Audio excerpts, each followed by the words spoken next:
Good morning. मेरे को पता है कि दिल्ली की सर्द सुबह में सबको बुलाना और सवेरे से फंक्शन चालू कर लेना, खासकर जब हमारे पास इतना बड़ा युवा अधिक मात्रा में बैठा है, क्योंकि एक दिन पहले क्रिसमस के हम एक इवेंट कर रहे हैं, साल ख़त्म होने को आया। आज हम बात करने पहुँचे हैं भारत भाग्य निर्माता पे। जब भारत भाग्य निर्माता की बात करते हैं, ये उन सबों का योगदान की बात करने के लिए हम इकट्ठा हुए हैं जिन्होंने किसी न किसी तरीके से भारत के भाग्य को बनाने में काम किया है। इससे पहले हम डॉक्टर अनिल कोहली को सुन रहे थे, डॉक्टर बसंत गोयल को सुन रहे थे, जहाँ पे हमने हेल्थ के बारे में चर्चा की। जो डॉक्टर अनिल कोहली ने बहुत सारी फैक्ट्स एंड फिगर्स बताए हम सबको, जो जानने में बहुत अच्छा लगा कि 1/3 पॉपुलेशन कैसे ओरल प्रॉब्लम से आज भारत में जूझ रही है और उसको कैसे आगे बढ़ाने की ज़रूरत है। ये बहुत बड़ी बात है।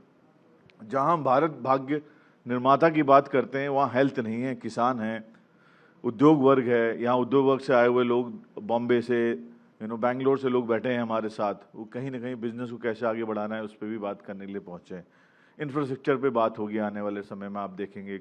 लॉ एंड सुरक्षा पे भी बात होगी, क्योंकि बहुत सारे मंत्री आ रहे हैं। टूरिज्म पे भी हम बात करेंगे। बट साथ साथ में, जैसे हमारे चेयरमैन डॉक्टर जगदीश चंद्रा जी ने कहा कि जो भारत 24 का विज़न है वो विज़न ऑफ न्यू इंडिया है।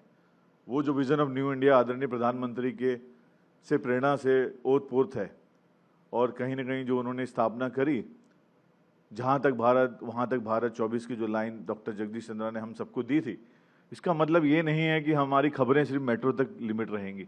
जैसा अमूमन आप बाकी चैनलों में देखते हैं, जहाँ पे 80% जो न्यूज़ होती है, अवस्थी जी, वो मेट्रो तक लिमिटेड होती है। हमारा एक ऐसा चैनल है जो गांव धाड़ी की भी खबरें दिखाता है, और ये जगदीश जी का खबर ही जीवन के नारे पे प्रेरित है।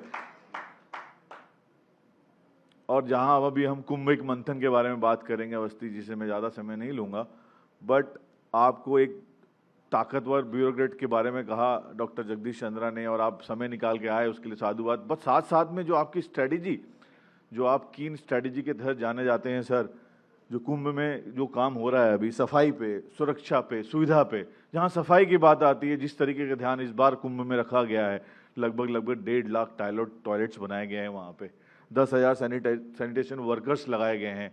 जहाँ हम सुविधाओं के बारे में बात करते हैं, सुविधाओं में आप क्या चाहते हैं कि कैसे श्रद्धालु उस प्रयागराज के पवित्र स्थल पे पहुँचे।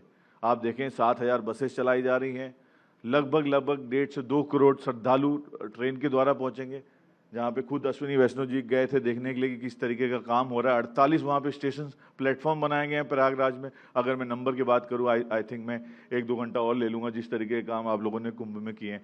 और सबसे बड़ी बात, जो भी श्रद्धालु कहीं से भी आता हो, चाहे गुजरात से आ रहा हो, राजस्थान से आ रहा हो, साउथ से आ रहा हो, कहीं से भी आ रहा हो, या बाहर विदेश से भी आ रहा हो, एक ही सवाल रहता है कि सुरक्षा का क्या होगा।